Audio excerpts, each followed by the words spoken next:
নমস্কাৰ আজি মই আপোনালোকৰ লগত ফিজিক্যাল মেডিচিন এণ্ড ৰিহেবিলিটেশ্যন চমুকৈ পিএমআৰৰ অন্তৰ্গত অন্য এটা টপিক আপোনালোকৰ লগত আলোচনা কৰিম বুলি ভাবিছোঁ আৰু হেয়া হ'ল ফ্ৰজেন সোলজাৰ অৰ্থাৎ কান্ধৰ বিষ। এইটো খুব কমন আৰু আমাৰ ক্লিনিকত বহু সংখ্যক লোক আহি আমাক তেখেতসকলে নিজেই কয় যে তেখেতসকলৰ ফ্ৰজেন সোলজাৰ হৈছে। কিন্তু আপোনালোকৰ জ্ঞাতাৰ্থে মই জনাওঁ যে ফ্ৰজেন সোলজাৰ অৰ্থাৎ কান্ধৰ বিষ যিকোনো কান্ধৰ বিষেই ফ্ৰজেন সোলজাৰ নহয়। ফ্ৰজেন সোলজাৰ এইটো এটা ফেন্সি নেম। ইয়াৰ মেডিকেল টাৰ্মিনলজি হৈছে এডহেচিভ কেপচুলাইটিছ আৰু এডহেচিভ কেপচুলাইটিছ হ'ল অৰ্থাৎ ফ্ৰজেন সোলজাৰ হ'ল যিসকল ব্যক্তিৰ বিষ লগতে হাতৰ মুভমেণ্ট ৰেষ্ট্ৰিকশ্যন হয়, অৰ্থাৎ তেখেতসকলে হাতখন সন্মুখৰ ফালে বা ছাইডৱে হাতখন তেখেতসকলে উঠাব নোৱাৰে। এটা মুভমেণ্টলৈকে তেখেতসকলে উঠাব পাৰে কিন্তু তাৰ ওপৰত তেখেতসকলে হাতখন উঠাব নোৱাৰে বা পিছফালে হাতখন মুভমেণ্ট কৰিব নোৱাৰে আৰু হাতখন তেখেতসকলৰ সেই অংশৰ পৰা যদি মুভমেণ্ট কৰিবলগীয়া হয় তেখেতসকলে অত্যন্ত বিষ অনুভৱ কৰে আৰু মানুহজন আপোনাৰ হাতখন মুভমেণ্ট নোহোৱাৰ কাৰণে নিজে এটা ছাইডে হাউলি যায়। চ' ফ্ৰজেন সোলজাৰ অৰ্থাৎ এডহেচিভ কেপচুলাইটিছ হ'বলৈ হ'লে আপোনাৰ কান্ধৰ বিষ থাকিব লাগিব, লগতে হাতখন লকড হ'ব লাগিব। এতিয়া ফ্ৰজেন সোলজাৰ অৰ্থাৎ কান্ধৰ বিষ কি কাৰণে হয়? প্ৰথমতে আমি বুজিব লাগিব যে ফ্ৰজেন সোলজাৰ ইয়াৰ পেথলজিটো কি। যে ফ্ৰজেন সোলজাৰ যিসকলৰ হয় তেখেতসকলৰ আমাৰ জইণ্টৰ ভিতৰত যি কেপচুল থাকে, জইণ্টটো আমাৰ জইণ্টক বাহিৰৰ পৰা প্ৰটেকশ্যন দিয়াৰ কাৰণে প্ৰতিটো জইণ্টত একোটা কেপচুল থাকে, আৱৰণ থাকে। এই আৱৰণখন যিকোনো কাৰণত যেতিয়া থিকেণ্ড হয়, ফাইব্ৰ'চিছ হয় আৰু জইণ্টৰ ভিতৰত থকা চাইনোভিয়েল ফ্লুইড এক প্ৰকাৰৰ ফ্লুইড থাকে, এটা লিকুইড আপোনাৰ তৰল পদাৰ্থ থাকে, যিটো আপোনাৰ যিকোনো পেথলজিকেল কাৰণত যদি সেইটো কমি যায়, শুকাই যায় আৰু জইণ্টৰ ভিতৰত ফাইব্ৰ'চিছ ফৰ্মেশ্যন হয় ইনফ্লেমেশ্যনৰ কাৰণে, অৰ্থাৎ জইণ্টটোৰ ভিতৰৰ যিটো স্পেচ সেইটো কমি যায়, আৱৰণখন ডাঠ হৈ যায় আৰু আপোনাৰ ভিতৰত থকা তৰল পদাৰ্থ চাইনোভিয়েল ফ্লুইড কমি যায়, ফাইব্ৰ'চিছ হয়, তেতিয়াহ'লে আপোনাৰ হাতখন লকড হয়, এটা মুভমেণ্টলৈকে উঠিব পাৰে, তাৰপিছত উঠিব নোৱাৰে বা মুভমেণ্ট কৰিব নোৱাৰে, মুভমেণ্ট ৰেষ্ট্ৰিকশ্যন হয় আৰু এইটোকে কওঁ আমি ফ্ৰজেন সোলজাৰ এডহেচিভ কেপচুলাইটিছ। চ' এইটো হোৱাৰ কাৰণসমূহ বিভিন্ন ধৰণে আমি ভাগ কৰোঁ। তাৰ ভিতৰত এটা হ'ল সোলজাৰ জইণ্ট ৰিলেটেড অৰ্থাৎ কান্ধৰ লগত জড়িত আৰু সোলজাৰ জইণ্ট ৰিলেটেড নোহোৱা কিছুমান কাৰণ। এতিয়া সোলজাৰ জইণ্ট অৰ্থাৎ কান্ধৰ জইণ্টটো ৰিলেটেড হোৱা কাৰণ কিছুমান হ'ল যে যদি কোনো ব্যক্তিৰ ট্ৰমা হয়, এক্সিডেণ্ট হয়, কোনো আঘাত পায়, তেতিয়াহ'লে হাতখন যদি তেখেতসকলে বহু দিন পৰ্যন্ত বন্ধ কৰি ৰাখে, এটা পজিশ্যনত তেখেতসকলে ৰাখিবলগীয়া হয়, হয়তো আমি এডভাইচ কৰোঁ প্লাষ্টাৰ কৰোঁ, কেতিয়াবা হাত ভাঙিলে প্লাষ্টাৰ কৰিবলগীয়া হয় বা কিছুমান আৰ্ম স্লিং দি ৰাখিবলগীয়া হয়। তেনে পৰ্যায়ত লং ৰান যদি তেখেতসকলে হাড় জোৰ লগাৰ পিছত ফ্ৰেকচাৰ হিল হোৱাৰ পিছত তেখেতসকলে যদি মুভমেণ্ট নকৰে, তেখেতসকলৰ পিছলৈকে ফ্ৰজেন সোলজাৰ হোৱাৰ সম্ভাৱনা থাকে। যিসকল ব্যক্তিয়ে ৰাতি শোৱাৰ সময়ত হাতখন তলত মূৰৰ তলত দি তেখেতসকলৰ শোৱাৰ অভ্যাস, তেতিয়াও তেখেতসকলৰ ফ্ৰজেন সোলজাৰ হোৱাৰ সম্ভাৱনা থাকে। আজিকালি বহুত ব্যক্তিয়ে ল'ৰাই জিম কৰে, তেখেতসকলে জিম কৰাৰ যিটো সঠিক প'ষ্টাৰ তেখেতসকলে মেইনটেইন যদি নকৰে আৰু এবনৰ্মেল প'ষ্টাৰ তেখেতসকলে যি ৱেইট লিফটিং কৰে বা তেখেতসকলে বাইচেপছ বা ট্ৰাইচেপছৰ যদি ষ্ট্ৰেচিং এক্সাৰচাইজ কৰে, তেতিয়া টেণ্ডনবিলাকত কেতিয়াবা ইনজুৰি হয় বা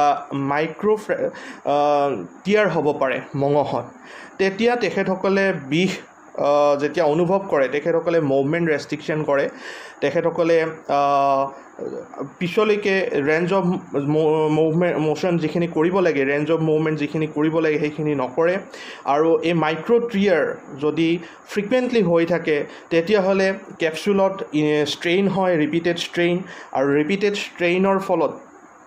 ইনফ্লেমেশ্যন হয় ইনফ্লেমেশ্যনটোৱে গৈ পিছত ফাইব্ৰ'চিছ ফৰ্মেশ্যন কৰে আৰু ফাইব্ৰ'চিছ ফৰ্মেশ্যনটোৱে গৈ পিছত এডহেচিভ কেপচুলাইটিছৰ ৰূপ লয় তাৰমানে এইটো এটা ভিচিয়াছ চাৰ্কেল আপোনাৰ প্ৰথমতে মাইক্ৰ' টিয়াৰ হ'ব বা ষ্ট্ৰেইন যিসকল ব্যক্তিয়ে হাতৰ অভাৰহেড এক্টিভিটি খুব বেছি পৰিমাণে কৰে যে মূৰৰ ওপৰৰ কামবোৰ বেছি পৰিমাণে হাতৰ কামবোৰ বেছি পৰিমাণে কৰে তেখেতসকলৰ মাইক্ৰ' টিয়াৰ হ'ব পাৰে মঙহত বা টেণ্ডনত ইনফ্লেমেশ্যন হ'ব পাৰে যাক আমি টেণ্ডিনাইটিছ বুলি কওঁ সেইটোৱে আপোনাৰ পিছত আপোনাৰ ফাইব্ৰ'চিছৰ ৰূপ লয় আৰু ফাইব্ৰ'চিছটোৱে পিছলৈকে এডহেচিভ কেপচুলাইটিছৰ ফৰ্ম লয় চ' এইবিলাক চ'লজাৰ জইণ্ট ৰিলেটেড কিছুমান কাৰণত আপোনাৰ ফ্ৰ'জেন চ'লজাৰ হ'ব পাৰে আকৌ ফ্ৰ'জেন চ'লজাৰ অন্য কিছুমান কাৰণতো হ'ব পাৰে যেনেকুৱা ডায়েবেটিক পেচেণ্টৰ এটা এছ'চিয়েটেড কাৰণ থাকে যদি ডায়েবেটিক হয় পেচেণ্টজন তেওঁৰ সৈতেও এডহেচিভ কেপচুলাইটিছ হ'ব পাৰে হাইপ'থাইৰয়ডিজিম যিসকল ব্যক্তিৰ থাইৰয়ড হৰম'নৰ ইমবেলেঞ্চ থাকে তেখেতসকলৰো ফ্ৰ'জেন চ'লজাৰ হ'ব পাৰে যিসকল ব্যক্তিৰ অষ্টিঅ'আৰ্থ্ৰাইটিছ বা ৰিউমেটইড আৰ্থ্ৰাইটিছ পেচেণ্টৰো তেনেকুৱা পেচেণ্টৰো পিছলৈকে ফ্ৰ'জেন চ'লজাৰ এডহেচিভ কেপচুলাইটিছ হোৱা দেখিবলৈ পোৱা যায় এইবিলাক চ'লজাৰ জইণ্ট ৰিলেটেড নোহোৱা কাৰণ যে আকৌ চ'লজাৰ জইণ্ট যিটো পেইন যদি আপোনাৰ লকিং নহয় অৰ্থাৎ ফাইব্ৰ'চিছ নহয় তেতিয়াহ'লে কিছুমান মই ক'লোৱে যে সকলো চ'লজাৰ জইণ্ট পেইন বা কান্ধৰ বিশেষ ফ্ৰ'জেন চ'লজাৰ নহয় যদি আপোনাৰ চাৰ্ভাইকেল স্পণ্ডিলাইচিছ থাকে তেতিয়াহ'লে আপোনাৰ ৰেডিয়েটেড পেইন আপোনাৰ কান্ধৰ গলৰ পৰা ৰেডিয়েটেড পেইন চ'লজাৰ জইণ্টলৈকে যাব পাৰে বা চ'লজাৰ জইণ্টত কিছুমান ইমপ্ৰিঞ্চমেণ্ট অৰ্থাৎ হাড়ৰ মাজত মঙহ সোমাই ইমপ্ৰিঞ্চ যিটো আপোনাৰ ইমপ্ৰিঞ্চ হোৱা বুলি কওঁ তেনেকুৱা ইমপ্ৰিঞ্চমেণ্টৰ ফলতো আপোনাৰ পেইন হ'ব পাৰে এইবিলাক কিন্তু ফ্ৰ'জেন চ'লজাৰ নহয় এইবিলাক আপোনাৰ অন্য কাৰণ চ'লজাৰ জইণ্টৰ অৰ্থাৎ কান্ধৰ বিষৰ অন্য কিছুমান কাৰণ ফ্ৰ'জেন চ'লজাৰ হ'বলৈ হ'লে আপোনাৰ বিষ হ'ব আৰু বিষৰ লগে লগে লাহে লাহে আপোনাৰ জইণ্ট অৰ্থাৎ কান্ধৰ মুভমেণ্ট ৰেষ্ট্ৰিকশ্যন হ'ব আপুনি মুভমেণ্ট কৰিব নোৱাৰা হ'ব সেইটোৱে হ'ল এডহেচিভ কেপচুলাইটিছ এতিয়া এডহেচিভ কেপচুলাইটিছক আমি তিনিটা ষ্টেজত ভাগ কৰোঁ ইয়াৰ তিনিটা ষ্টেজ প্ৰথম ষ্টেজটো হ'ল একিউট পেইনফুল ষ্টেজ এই পেইনফুল ষ্টেজ যেতিয়া ষ্টাৰ্ট হয় মই অলৰেডি কৈছোঁ আপোনালোকক যে যিসকল ব্যক্তিৰ অভাৰহেড এক্টিভিটি খুব বেছি পৰিমাণে কৰে অৰ্থাৎ মূৰৰ ওপৰত তেখেতসকলে হাতখন বাৰ বাৰ নি কিছু কাম কৰিবলগীয়া হয় বা জিম যিসকলে কৰে তেখেতসকলৰ যদি ৰং প'ষ্টাৰৰ বাবে মাইক্ৰ' টিয়াৰ হয় আপোনাৰ মঙহৰ টিয়াৰ হ'ব পাৰে মাইক্ৰ' টিয়াৰ বা লিগামেণ্ট আপোনাৰ টেণ্ডন এইবিলাক ইনফ্লেমেশ্যন হ'ব পাৰে টেণ্ডিনাইটিছ এইবিলাক যেতিয়া আপোনাৰ ষ্টাৰ্ট হ'ব অৰ্থাৎ ইনফ্লেমেশ্যন যেতিয়া ষ্টাৰ্ট হ'ব এইটো ষ্টেজক আমি একিউট পেইনফুল ষ্টেজ বুলি কওঁ এই পেইনফুল ষ্টেজটো আপোনাৰ 3 পৰা 6 মাহ পৰ্যন্ত থাকে এই প্ৰথম ষ্টেজটো পাৰ হোৱাৰ পিছত নেক্সট ষ্টেজটো হ'ল আপোনাৰ ফ্ৰ'জেন ষ্টেজ এই ষ্টেজটো যেতিয়া পেচেণ্টজনে এই ষ্টেজলৈকে যায় তেতিয়া তেখেতসকলৰ বিষৰ লগতে হাতৰ ৰেষ্ট্ৰিকশ্যন হয় মুভমেণ্ট ৰেষ্ট্ৰিকশ্যন হয় তেখেতসকলে হাতখন উঠাব নোৱাৰা হয় সন্মুখৰ ফালে নিব নোৱাৰা হয় বা পিছফালে তেখেতসকলে যিকোনো কাম কৰাৰ ক্ষেত্ৰত বা মানি বেগ ৱালেট আপোনাৰ পেনৰ পকেটৰ পৰা ৱালেট ওলাব নোৱাৰে বা আপোনাৰ আমি বেল্ট যেতিয়া পিন্ধো পুৰুষসকলে বেল্ট মাৰিব নোৱাৰা হয় তো এনেকুৱা মুভমেণ্ট তেখেতসকলৰ ৰেষ্ট্ৰিকশ্যন হয় এইটো হ'ল ফ্ৰ'জেন ষ্টেজ এই ষ্টেজটো আপোনাৰ 6 মাহৰ পৰা 12 মাহ অৰ্থাৎ 1 বছৰ প্ৰথম 6 মাহ পেইনফুল নেক্সট 6 মাহ আপোনাৰ ফ্ৰ'জেন ষ্টেজ ইয়াৰ পিছৰ ষ্টেজটো হ'ল ৰিচলিউশ্যন ষ্টেজ অৰ্থাৎ লাহে লাহে আপোনাৰ এই জইণ্টৰ মুভমেণ্ট ৰেষ্ট্ৰিকশ্যন যিখিনি আছিলে এডহেশ্যন যিখিনি আছিলে সেইখিনি লাহে লাহে ৰিচলিউশ্যন হ'বলৈ আৰম্ভ কৰে এইটোক আমি ৰিচলিউশ্যন লাষ্ট থ্ৰয়িং ষ্টেজ বুলি কওঁ আৰু এই ষ্টেজটো আপোনাৰ 6 মাহ পৰ্যন্ত থাকে টোটেল গতিকে এডহেচিভ কেপচুলাইটিছ ফ্ৰ'জেন শ্ব'ল্ডাৰটো আপোনাৰ 1.5 বছৰৰ পৰা 2 বছৰ পৰ্যন্ত এটা ক্লিনিকেল কোৰ্ছ হয় কিন্তু যিসকল ব্যক্তিয়ে চিকিৎসা নলয় বা মুভমেণ্ট এক্সাৰচাইজবিলাক নকৰে তেখেতসকলৰ এই 2 বছৰ ভুক্তভোগী হয় আৰু যিসকলে ট্ৰিটমেণ্ট লয় বা আপোনাৰ ৰেঞ্জ অফ মোশ্যন এক্সাৰচাইজসমূহ ঠিকমতে কৰে তেখেতসকলৰ এই ডিউৰেশ্যনসমূহ কমি আহে আৰু এৰাউণ্ড 3 to 6 মান্থৰ ভিতৰত আৰোগ্য লাভ কৰে এতিয়া কথা হ'ল আমি ইয়া ডায়াগন'চিছ কৰিবৰ কাৰণে আমি এক্সৰে কৰোঁ বা আপোনাৰ আল্ট্ৰাছাউণ্ড কৰোঁ আৰু যদি আমি হাই লেভেল কিছুমান ইনভেষ্টিগেশ্যন কৰিবলগীয়া হয় তেতিয়াহ'লে চিটি স্কেন বা MRI যদি টেণ্ডিনাইটিছ আমি ডাউট কৰোঁ তেতিয়াহ'লে MRI পৰ্যন্ত কৰিবলগীয়া হয় ব্লাড ইনভেষ্টিগেশ্যনখিনি কৰোঁ কাৰণ আপোনালোকৰ থাইৰইড বা ডায়েবেটিক এছ'চিয়েশ্যন মই আগতেই কৈছোঁ যে ডায়েবেটিক পেচেণ্টৰ এডহেচিভ কেপচুলাইটিছ অৰ্থাৎ ফ্ৰ'জেন শ্ব'ল্ডাৰ হ'ব পাৰে বা থাইৰইডৰ হৰম'নৰ ইমবেলেঞ্চ থাকিলে এডহেচিভ কেপচুলাইটিছ ফ্ৰ'জেন শ্ব'ল্ডাৰ হ'ব পাৰে চ' আমি এই ইনভেষ্টিগেশ্যনসমূহ কৰিবলগীয়া হয় যেতিয়া আমি ডায়াগন'চিছটো কৰোঁ যে এইটো ফ্ৰ'জেন শ্ব'ল্ডাৰ হয় বা অন্য কোনো কাৰণ নহয় যেনেকুৱা মই আগতেও কৈছোঁ যে ফ্ৰ'জেন শ্ব'ল্ডাৰৰ বাহিৰে কান্ধৰ বিষ হ'ব পাৰে গলৰ পৰা অৰ্থাৎ স্পণ্ডিলাইচিছ বা হাৰ্নিয়েটেড ডিস্ক প্ৰলাপছ যদি আপোনাৰ গলৰ ডিস্ক প্ৰলাপছ হয় নাৰ্ভ ৰুটত ইৰিটেশ্যন হয় তেতিয়াহ'লে গলৰ বিষটো কান্ধলৈকে ৰেডিয়েট হয় কিন্তু তেনেকুৱা ক্ষেত্ৰত আপোনাৰ ৰেষ্ট্ৰিকশ্যন নহয় মুভমেণ্ট ৰেষ্ট্ৰিকশ্যন নহয় আপুনি হাতখন আৰামত মুভমেণ্ট কৰিব পাৰে কিন্তু ফ্ৰ'জেন শ্ব'ল্ডাৰৰ ক্ষেত্ৰত আপোনাৰ মুভমেণ্ট ৰেষ্ট্ৰিকশ্যন থাকে বা আপোনাৰ ইমপ্ৰিঞ্জমেণ্ট চিণ্ড্ৰম যিটো মই আগতে ব্যাখ্যা কৰিছোঁ যে হাড়ৰ মাজত আপোনাৰ টেণ্ডন যদি সোমাই যায় যাক আমি ইমপ্ৰিঞ্জ হোৱা বুলি কওঁ তেনেকুৱা বিষ বা আপোনাৰ ৰোটেটৰ কাফ টিয়াৰ অৰ্থাৎ আমাৰ যিবিলাক মঙহ আছে সেই মঙহ যদি টিয়াৰ হয় আগতে কৈছোঁ যিসকলে জিম কৰে তেখেতসকলৰ টিয়াৰ হয় তো এনেকুৱাবোৰ ফ্ৰ'জেন শ্ব'ল্ডাৰ নহয় তো এইবিলাক বিষৰ কাৰণসমূহ আমি ৰুল আউট কৰিব লাগে যে কান্ধৰ বিষটো ফ্ৰ'জেন শ্ব'ল্ডাৰৰ কাৰণে হৈছে বা এডহেচিভ কেপচুলাইটিছৰ কাৰণে হৈছে নে এইটো এটা ৰেডিয়েশ্যন পেইন অৰ্থাৎ গলৰ পৰা হৈছে নে এইটো আপোনাৰ ইমপ্ৰিঞ্জমেণ্ট বা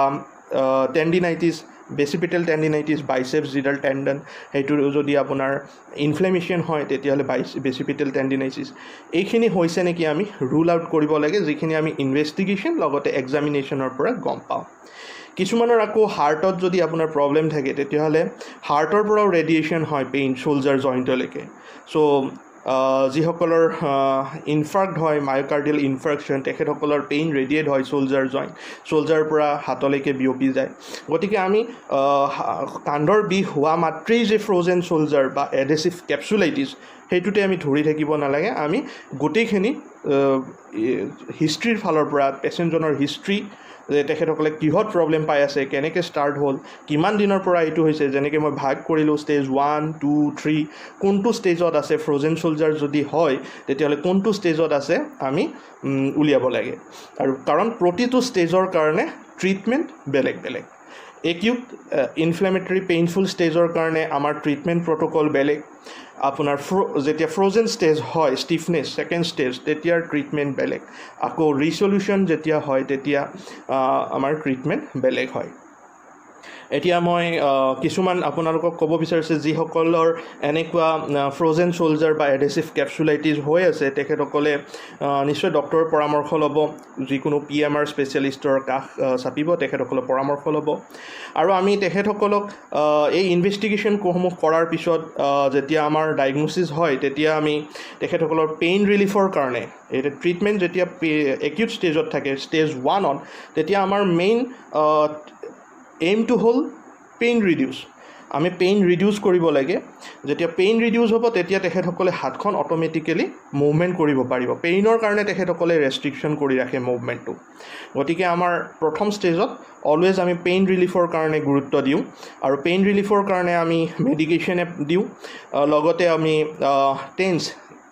ট্ৰেন্সকিউটেনিয়াছ ইলেক্ট্ৰিক নাৰ্ভ ষ্টিমুলেশ্যন বা আল্ট্ৰাছাউণ্ড থেৰাপি আমি দিওঁ পেইন ৰিলিভৰ কাৰণে আৰু পেণ্ডুলাম এক্সাৰচাইজ কৰিবলৈ দিওঁ এই ষ্টেজত আমি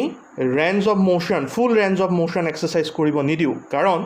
মই আগতে কৈছোঁ যে এই এডহেচিভ কেপচুলাইটিছ হয় বাৰ বাৰ আপুনি যদি এক্সাৰচাইজ কৰে অভাৰহেড আপুনি এক্টিভিটিছ কৰে বা জিম কৰে লং ডিউৰেশ্যন বা ৰং প'ষ্টাৰত যদি জিম কৰে যদি মাইক্ৰ' টিয়াৰ হয় তেতিয়াহ'লে এই ষ্ট্ৰেইনে মানে আপোনাৰ যেতিয়া প্ৰেছাৰ পৰিব এই মঙহসমূহত এইবিলাকে আপোনাৰ ইনফ্লেমেশ্যন ক্ৰিয়েট কৰে আৰু ইনফ্লেমেশ্যনেই ফাইব্ৰ'চিছ ক্ৰিয়েট কৰে আৰু ফাইব্ৰ'চিছৰ পৰাই এডহেচিভ কেপচুলাইটিছ হয় গতিকে আমি একিউট ষ্টেজত যেতিয়া পেইনফুল ষ্টেজ থাকে আমাৰ মেইন এইম হ'ল পেইন ৰিডাকশ্যন আৰু pain free range of motion exercise অৰ্থাৎ পেইন নোহোৱাকৈ যিখিনি ৰেঞ্জ অফ মোশ্যন এক্সাৰচাইজ কৰিব পাৰে হাতখনৰ আমি সেইখিনি কৰিবলৈ দিওঁ আৰু তাৰ কাৰণে আপোনালোকে পেণ্ডুলাম এক্সাৰচাইজ অৰ্থাৎ আপুনি বটলত পানী ভৰাই লৈ মই পিকচাৰত দেখুওৱা ধৰণে হাতে আপুনি সন্মুখৰ ফালে হাউলি হাতখন পেণ্ডুলামৰ দৰে জোলাব পাৰে পেণ্ডুলামৰ দৰে জোলাব এইটো কিন্তু পেইন ফ্ৰী অৰ্থাৎ বিষ হ'ব নালাগিব আৰু সন্মুখৰ ফালেও আপুনি জোলাব পাৰে এইখিনি আমি কৰিব দিওঁ ফাৰ্ষ্ট ষ্টেজত যেতিয়া ছেকেণ্ড ষ্টেজত যদি কিছুমান পেচেণ্ট ছেকেণ্ড ষ্টেজত অলৰেডি তেখেতসকলে আহি গৈছে তেতিয়াহ'লে আমি তেখেতসকলক পেইন ৰিডাকশ্যনৰ লগতে range of motion exercise full range of motion exercise তেখেতসকলে যিমানখিনি পাৰে আৰু যিখিনি আমাৰ মঙহ থাকে সেইখিনিক ষ্ট্ৰেচিং কৰিবলৈ পৰামৰ্শ দিওঁ কাৰণ এই ষ্টেজত আমাৰ জইণ্টটো অলৰেডি ষ্টিফ হৈ যায় এডেশ্যন হৈ যায় আৰু গতিকে আমি এই ষ্টেজত পেইন ৰিডাকশ্যনৰ মেডিচিন টেন্স অৰ্থাৎ transcutaneous electric nerve stimulation ultrasound therapy এইখিনি দিয়াৰ উপৰিও pendulum exercise stretching exercise wall ৱাকিং ৱাল ক্লাইম্বিং অৰ্থাৎ ৱালত হাতখন বুলোৱা এক্সাৰচাইজ মই পিকচাৰত দেখাইছোঁ অৰ্থাৎ ভিডিঅ'ত দেখুৱাটো অকণমান অসুবিধা পিকচাৰটো আপোনালোকে চাই ৰ'ব পিকচাৰত দেখুওৱা ধৰণে হাতখন ৱালত ওপৰলৈকে বুলোৱা তলৰ ফালে বুলোৱা ছাইডত এনেকৈ অৰ্থাৎ আমাৰ যিখন মকৰা জালখন বনাবলৈ লাগে তেনেকৈ আপোনাৰ ফুল ৰেঞ্জ অফ মোশ্যন এক্সাৰচাইজ কৰিবলৈ দিওঁ আৰু যদি তেখেতসকলৰ অসুবিধা হয় তেতিয়াহ'লে এইটো ষ্টেজত আমি ইনজেকশ্যন প্ৰচিডিউৰ কৰোঁ যাতে জইণ্টৰ ভিতৰত আমি মই অলৰেডি কৈছোঁ এডহেচিভ কেপচুলাইটিছত ফাইব্ৰ'চিছ হৈ যায় জইণ্টটো পূৰা লকড হৈ যায় গতিকে আমি জইণ্টৰ ভিতৰত ইনজেকশ্যন কৰোঁ যাতে জইণ্টটোৰ ভিতৰৰ যিখিনি ফাইব্ৰ'চিছ সেইখিনি লাইচিছ হয় মানে সেইখিনি ব্ৰেক হয় আৰু জইণ্টটো মুভমেণ্ট ষ্টাৰ্ট হয় গতিকে